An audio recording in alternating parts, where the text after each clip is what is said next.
Meus irmãos, vamos então meditar na palavra do Senhor. Convido você a abrir sua Bíblia em 1 Tessalonicenses. Carta de Paulo aos Tessalonicenses, no capítulo de número 3.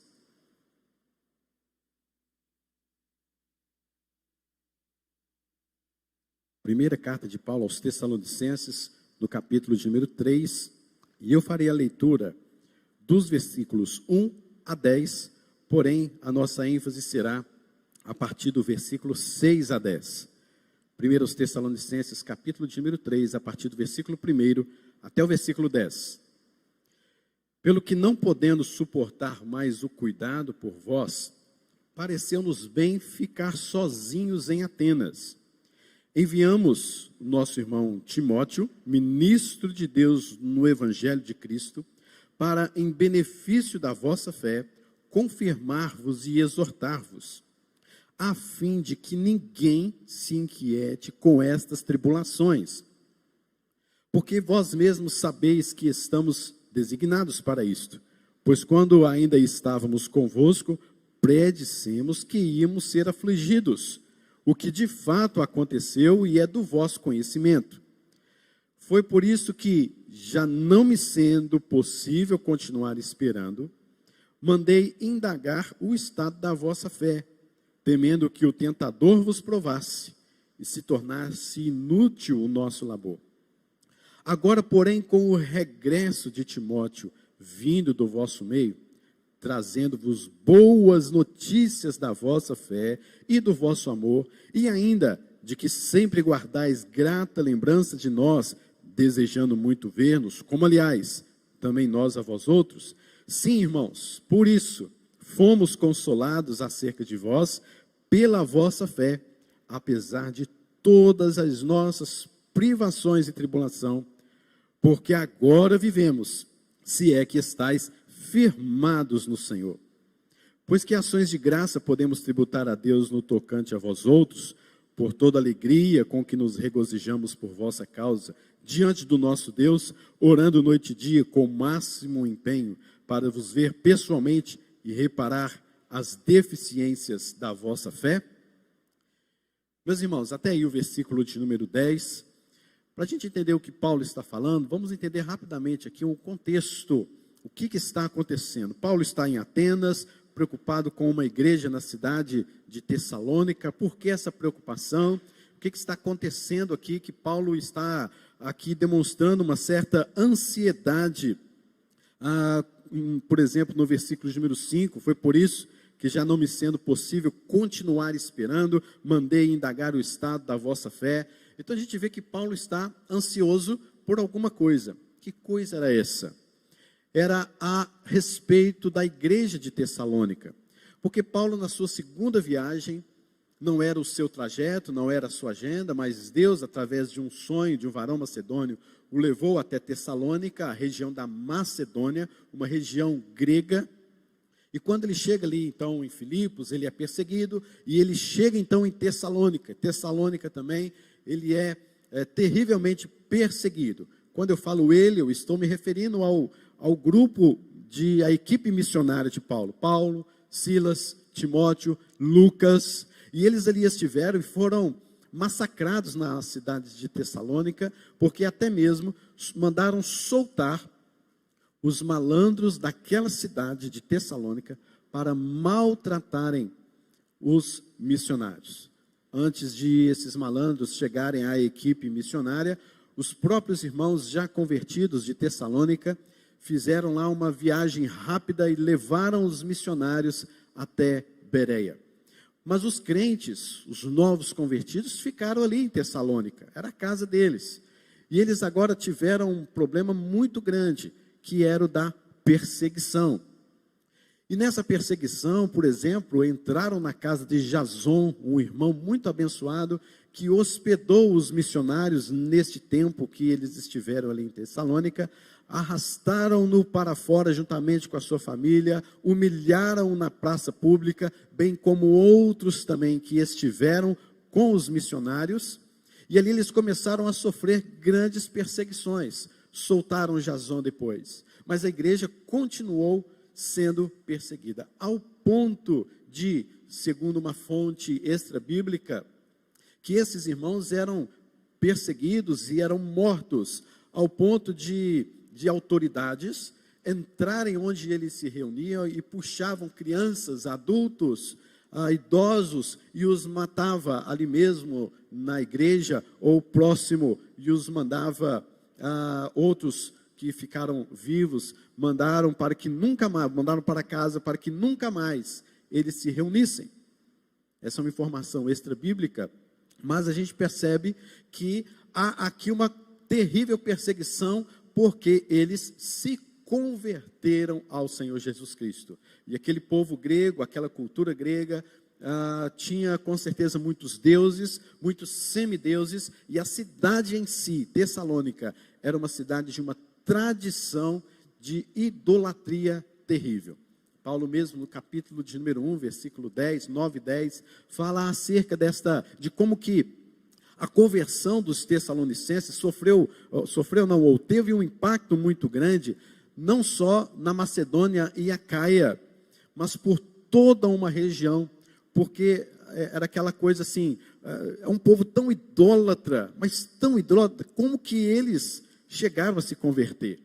É claro, obviamente, por obra do Espírito Santo, porque o Evangelho não chegou até eles somente em palavra, somente em filosofia, mas sobretudo em poder. Capítulo de número 1, versículo 5. Então esse povo se converteu, passou por dificuldades, por perseguições, mas antes dessas perseguições mais ferrenhas, lembremos que os missionários já estavam em Bereia. E de Bereia eles desceram para outras cidades, e eles chegaram então em Atenas. E chegando ali em Atenas, então, Paulo resolveu ficar sozinho, ali naquela cidade, e por providência divina, como vimos na terça-feira desta semana, ele envia Timóteo, ministro de Deus no Evangelho de Cristo, para, em benefício da vossa fé, em benefício da fé dos tessalonicenses, confortá-los, exortá-los e confirmar a fé daqueles irmãos. Paulo estava pensando, nós estivemos lá há pouco tempo, como está a situação daqueles irmãos? Como que eles estão sobrevivendo àquelas perseguições que vimos no seu início? Mas e outra coisa, será que eles estão firmes na fé mesmo? O próprio versículo de número 5, capítulo 3, versículo 5, fala que ele enviou então Timóteo, porque não conseguia mais esperar notícias daqueles irmãos, mandou indagar o estado da fé daqueles irmãos, porque ele temia que o tentador, Satanás, os provasse e todo aquele trabalho se tornasse inútil. Então essa era a ansiedade, a preocupação do apóstolo Paulo. E vimos nessa terça-feira que Paulo então envia o que há de melhor. Ele poderia ter enviado simplesmente pago alguém para trazer notícias de Tessalônica para ele, mas ele envia Timóteo, um membro especial da sua equipe missionária. Ele é ministro de Cristo Jesus no Evangelho de Deus, e ele faz isso em benefício da fé dos tessalonicenses. A minha pergunta, exatamente aquela de terça-feira, é: como você, querido, tem sido um meio para beneficiar a fé de outra pessoa? Paulo enviou Timóteo àquela igreja. O que você tem enviado a outras pessoas para beneficiar, para fortalecer, confirmar e exortar a fé de algumas pessoas? Nós, queridos, estamos passando sim por crise. Não adianta a gente abaixar a cabeça e dizer que isso é uma coisa fantasiosa. Não adianta a gente pensar que está tudo muito bem, normal e etc. Nós estamos passando por momentos onde muitas pessoas estão andando ansiosas, preocupadas, pessoas oprimidas, pessoas entristecidas, pessoas com problemas psicológicos de forma seríssima, problemas espirituais vão sendo acompanhados, pessoas em luto. Queridos, eu tenho ouvido notícias diversas de pessoas que estão morrendo como nunca vi, pessoas e famílias inteiras com luto como eu nunca vi. E eu creio que muitos aqui também nunca ouviram tantas notícias de tantas pessoas internadas ao mesmo tempo, de tantas pessoas preocupadas e ansiosas ao mesmo tempo, vivendo luto dentro de suas casas, coisas tremendamente inesperadas. Histórias que você pensa assim, puxa vida, poderia ser com a minha família, poderia ser comigo, mas como isso aconteceu, como foi, e a gente fica preocupado, ansioso diante destes problemas. E aí eu volto àquela pergunta: como você tem beneficiado a fé de algumas pessoas, de irmãos em Cristo, na sua família, por exemplo? Porque muitas vezes nós estamos enviando somente notícias ruins, notícias drásticas, notícias isso, notícia mais aquilo outro, somente essas notícias que nos entristecem, que nos oprimem cada vez mais. Queridos, é necessário nós começarmos a enviar um Timóteo para as pessoas. É necessário nós começarmos a enviar alguma coisa em benefício da fé dos irmãos. Paulo, então, mandou Timóteo para Tessalônica para indagar o estado da fé, temendo que o tentador os provasse e se tornasse inútil o labor. E agora, a partir do versículo de número 6, Paulo está dizendo, queridos, que Timóteo voltou. Timóteo já foi lá, já esteve em Tessalônica, já fez um relatório e voltou novamente para Paulo. E quando Timóteo chega, ele traz boas notícias da fé daqueles irmãos. Exatamente o contrário daquilo com que Paulo estava preocupado. Muitas vezes, queridos, as nossas preocupações, elas não acontecem. Muitas vezes nós estamos preocupados com tantas coisas, mas quase nada daquilo que nós nos preocupamos, de fato, ocorre. Paulo, preocupadíssimo com a situação daqueles irmãos, com a situação de Satanás tentando-os, mas nada disso estava acontecendo, porque Deus estava abençoando lá, Deus estava em Tessalônica, cuidando da vida daqueles irmãos.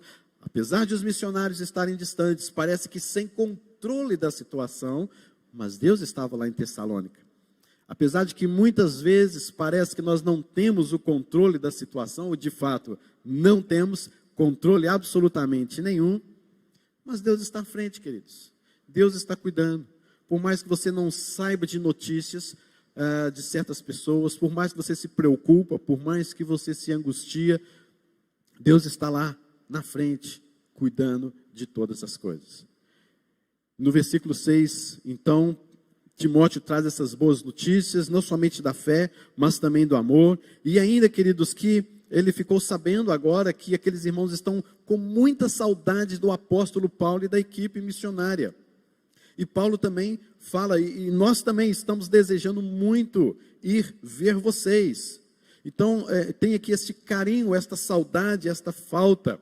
E no versículo de número 7, diz Paulo que ele foi consolado por conta das notícias trazidas por Timóteo acerca daquela igreja, por causa da fé daqueles irmãos. A fé daqueles irmãos foi um meio para que o apóstolo Paulo, então, se sentisse consolado. Geralmente poderia ser um pouco diferente, né? O próprio apóstolo Paulo, pela sua fé, levar consolo para os irmãos. Mas agora a gente vê um homem que precisava ser consolado, e ele foi consolado pela fé, a atitude, a comunhão, o amor daqueles irmãos. E ele diz mais no versículo 8, agora vivemos. Ou seja, Paulo sentiu-se como se estivesse em meio à morte, diante da situação calamitosa daquele povo. E ele diz, agora sim, agora eu estou bem, agora eu estou tranquilo, agora nós vivemos, se é que estáis firmados, olhe bem essa palavra, firmados no Senhor. Queridos, queria meditar com os irmãos aqui sobre o que pensar e como agir em meio às crises.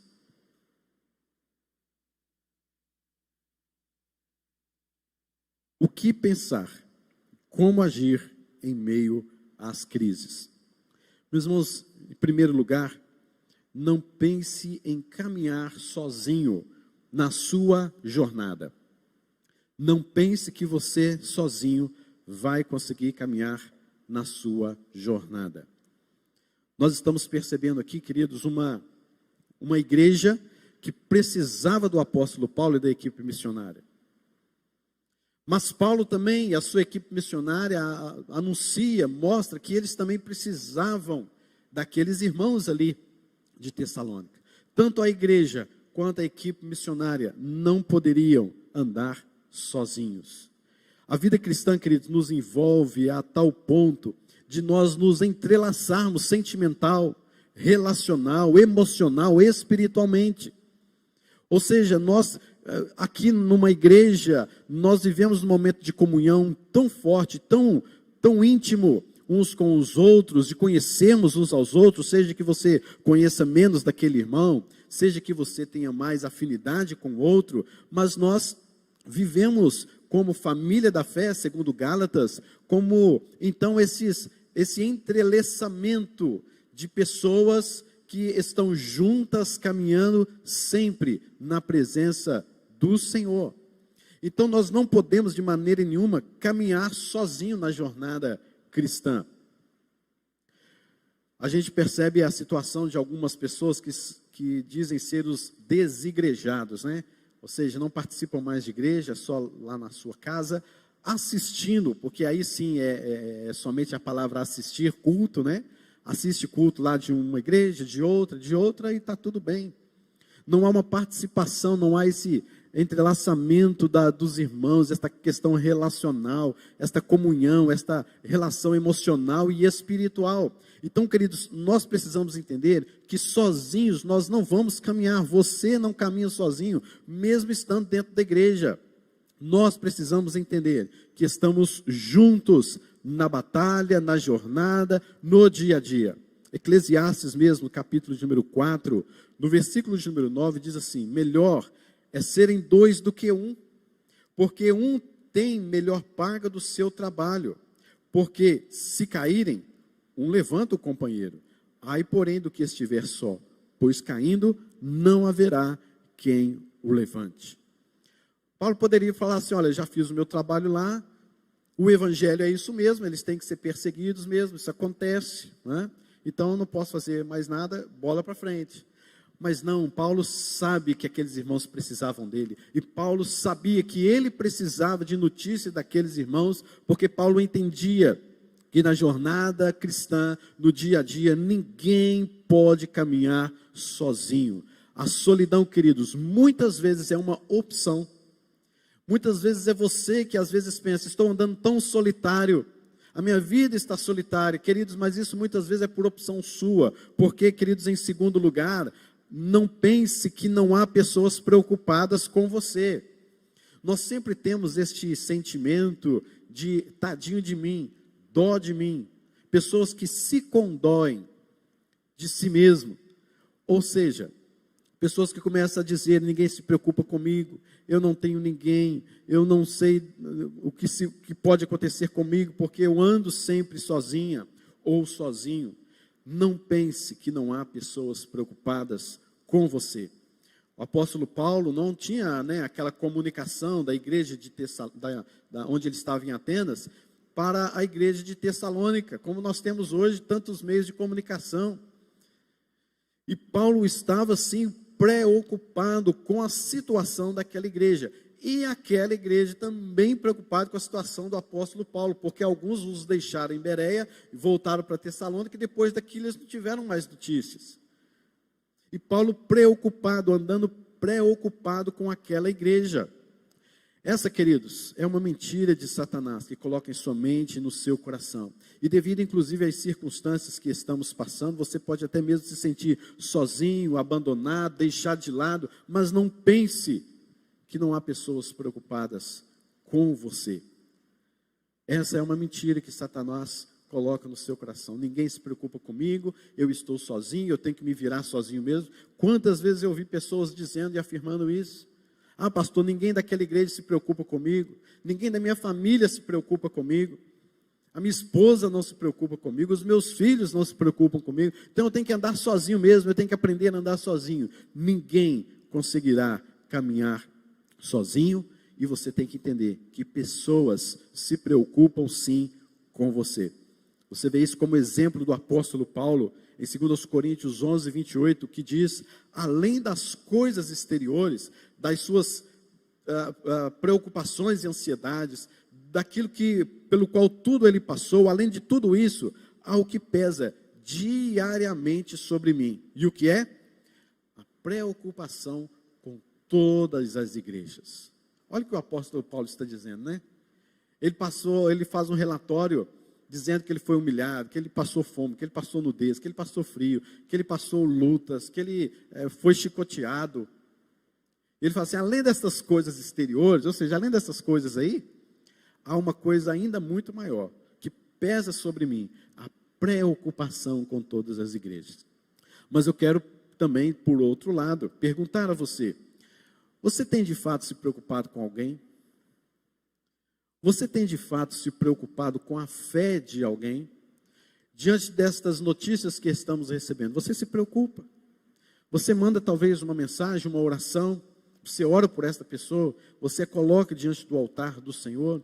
Ou, querido, será que nós estamos tão assim insensíveis? Porque são tantas notícias e tantas coisas, que a gente começa a ficar insensível. Ah, mais um que morreu, é mais um que está internado, é mais um que está entumbado, é mais um que está com um problema X, né?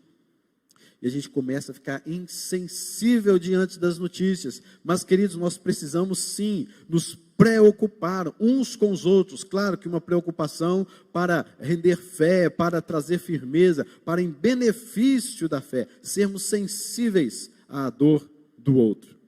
Mas em terceiro lugar, queridos, aproveite momentos em que estiver junto com pessoas amadas. Aproveite momentos em que estiver junto com pessoas amadas. Não nos acostumamos muito fácil com certas coisas da vida, como por exemplo esse momento todo. Mas há coisas que nós nos acostumamos de uma forma muito fácil. Há coisas que nós levamos assim, de bom termo, como coisa normal. Exemplo disso, um relacionamento familiar. Às vezes nós nos acostumamos tanto com a nossa esposa, ou tanto com o esposo, tanto com o filho, que nós não valorizamos mais a presença deles. Ou com o pai, ou com a mãe, ou com um amigo, talvez até mesmo com a igreja.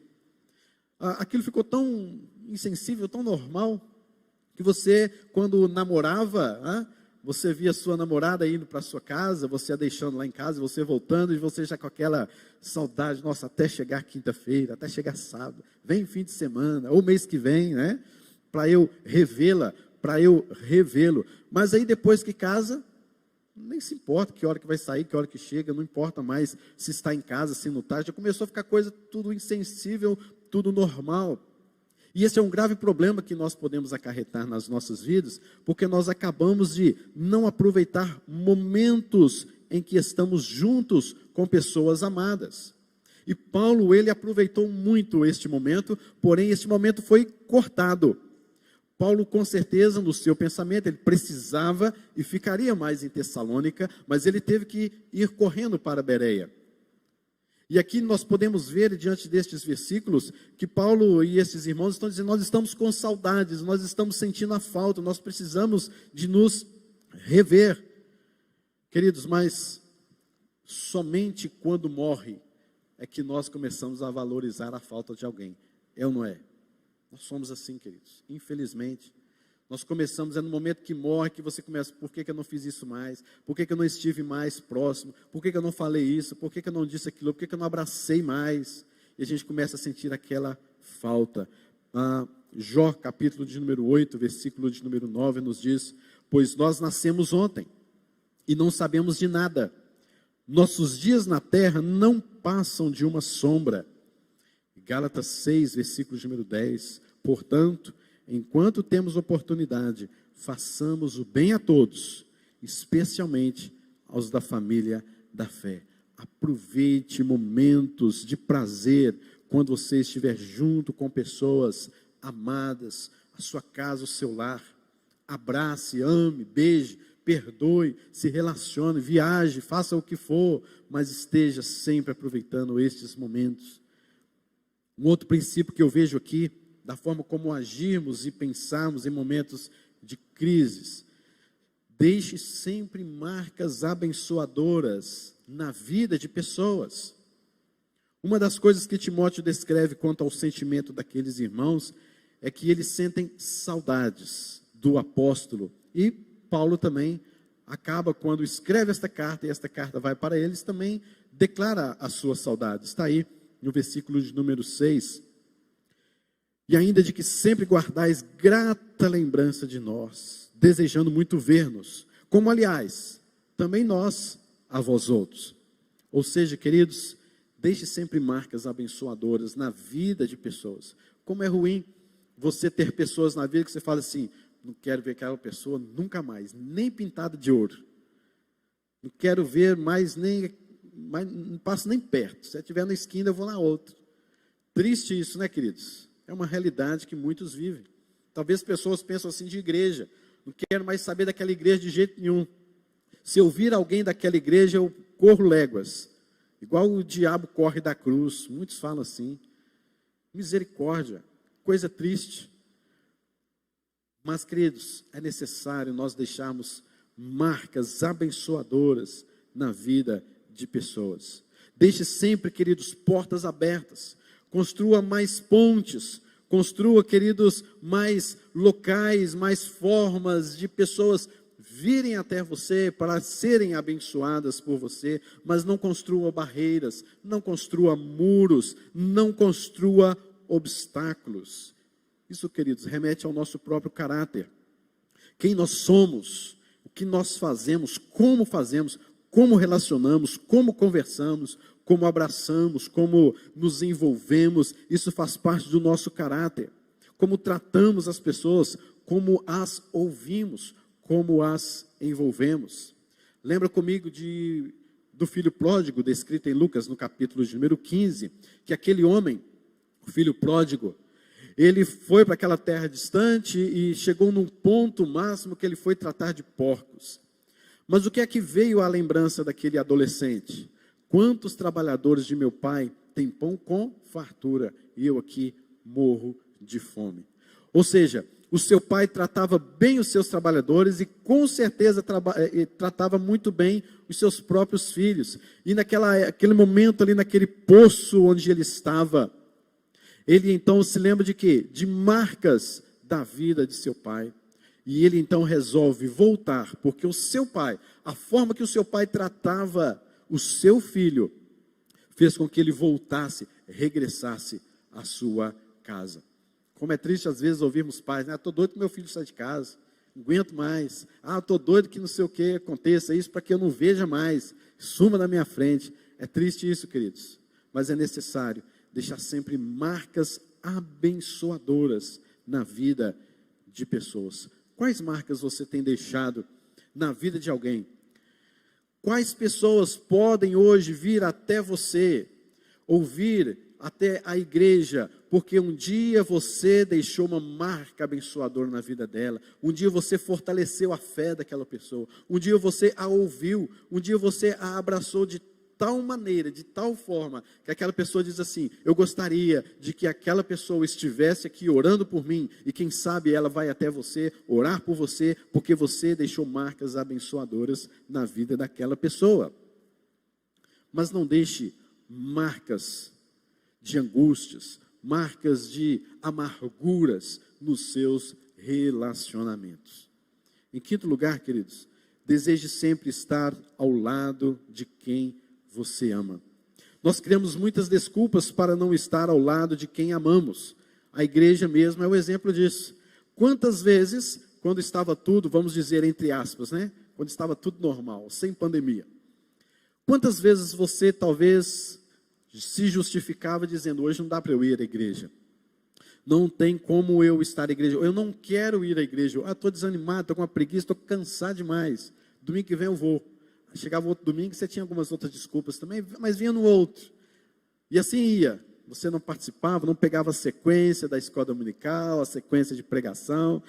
Quando vinha para a igreja, vinha novos irmãos na fé, outras pessoas novas chegando.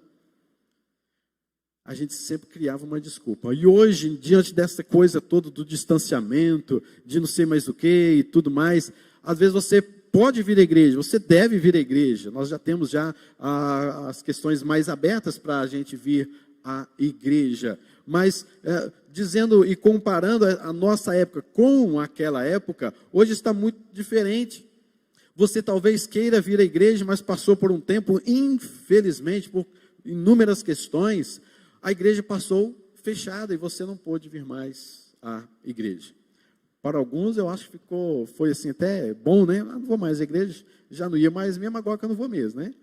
Mas eu tenho certeza, queridos, que tiveram pessoas que sentiram o desejo de estar ao lado de um irmão, de uma outra irmã, ao lado de pessoas que ela ama e agora não pode mais. Tem que se precaver, tem que se cuidar, tem que ir com todos os seus cuidados. Mas, queridos, se por algum motivo você de fato não possa estar sempre ao lado de quem você ama, queridos, entre em contato com essa pessoa, conversa com essa pessoa, demonstre o seu apego, ainda que distante, o seu carinho, a sua atenção.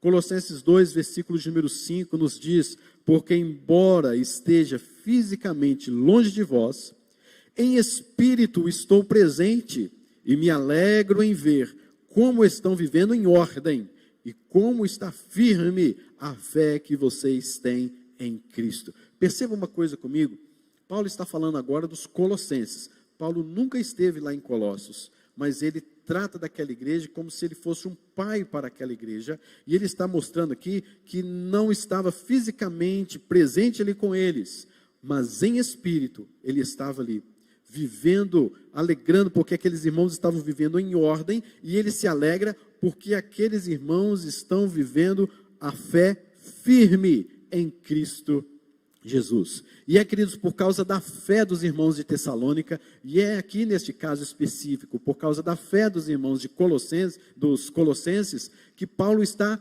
se alegrando, que Paulo se conforta, que Paulo se conforma à fé. Ele sabe a notícia dos irmãos de Tessalônica acerca da fé, ele é consolado. Ele sabe de notícias dos irmãos lá de Colossos acerca da sua fé, e ele é consolado. Queridos, a fé é um meio através do qual nós podemos exercitar o nosso relacionamento com Deus e estarmos em paz com os irmãos, estarmos em paz com Deus. É baseado, querido, na firmeza da nossa fé que nós precisamos caminhar e estar juntos, lado a lado, trabalhando uns com os outros. Então, deseje sempre estar ao lado de quem você ama. 1 Tessalonicenses 2,17 também nos diz: nós, porém, irmãos, privados da companhia de vocês por breve tempo, em pessoa, mas não no coração, esforçamo-nos ainda mais para vê-los pessoalmente, pela saudade que temos de vocês. Coisa linda, né? É o desejo de estar sempre ao lado de quem você ama. Em sexto lugar, seja fonte de consolo por causa da sua fé, apesar de qualquer circunstância. Jesus disse que do nosso interior fluirão rios de águas vivas. E ele se referia a isso à descida, à habitação e morada do Espírito Santo, que ainda não aconteceu. Mas lá em Atos capítulo número 2, nós vemos este evento acontecendo, a descida do Espírito Santo. E hoje nós temos o Espírito Santo em nós. Então no nosso interior fluem rios de águas vivas. E sendo o Espírito Santo o nosso consolador, nós também devemos levar consolo para as pessoas, porque o Espírito Santo de Deus mora e habita em nós. Então seja fonte de consolo por causa da sua fé, apesar das circunstâncias, para abençoar outras pessoas. É a sua fé, queridos, que marca a vida de pessoas, que deixa marcas abençoadoras na vida de outras pessoas. É momento então de colocarmos a nossa vida em prática, a nossa fé em prática. João 7,38 nos diz: quem crer em mim, como diz as Escrituras, do seu interior fluirão rios de água viva. E isto ele disse com respeito ao Espírito que havia de receber os que nele crescem, pois o Espírito até aquele momento não fora dado, porque Jesus não havia sido ainda glorificado. Então, queridos, que do seu interior possa fluir rios de águas vivas, que você seja aquela pessoa através da qual o Espírito Santo trará consolo, força e vida para estas pessoas, em nome de Jesus. E por último, faça com que a sua firmeza no Senhor seja a base para a vida de outras pessoas. Meus queridos, então Paulo ele se alegra, não porque os irmãos estão não sendo mais perseguidos. Paulo até mesmo já sabia dessa situação, que eles haveriam de ser perseguidos, e eles continuam sendo perseguidos, e Paulo não se alegra pelo fato, então, já que vocês não estão sendo perseguidos, que coisa boa, me alegro mais, fico mais tranquilo. Mas não é isso que ele fala, ele diz assim: eu estou feliz porque a fé de vocês, apesar das perseguições, vocês estão firmes na fé. Queridos, é importante que sejamos modelos de firmeza na fé. O nosso mundo, queridos, tem que sentir falta de pessoas que evidenciam esta firmeza, que evidenciam esta fé em seu caráter. Provérbios 25:19 nos diz, interessante este versículo: como um dente quebrado e pé sem firmeza, assim é a confiança no desleal, no tempo da angústia. Será, queridos, que você está firme na fé? Será, queridos, que você é como um dente quebrado? Será que você é um pé sem firmeza?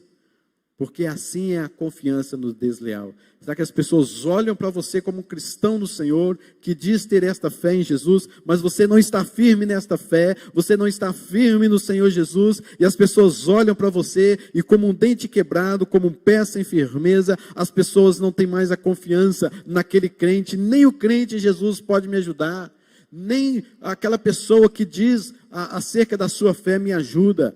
Queridos, no tempo da angústia, nós precisamos firmar a nossa fé para abençoar aqueles que estão vivendo em angústia. E foi isso que Paulo fez. Foi isso que Paulo afirmou no versículo 8. Porque agora vivemos, se é que estáis firmados no Senhor. Firme a sua fé, seja fonte de consolo para outras pessoas. Com certeza, querido, esteja sempre abençoando pessoas ao seu redor. Não pense que você está sozinho, que pessoas não se preocupam com você. Mas seja um homem, seja uma mulher de Deus, que exercita a sua fé para abençoar vidas em momentos de angústias, em nome de Jesus. Amém? Amém. Quero orar por você nesse instante, e nós já vamos encerrando o culto desta manhã, e nós vamos orar, fazer então o encerramento do nosso culto. Vamos colocar de pé?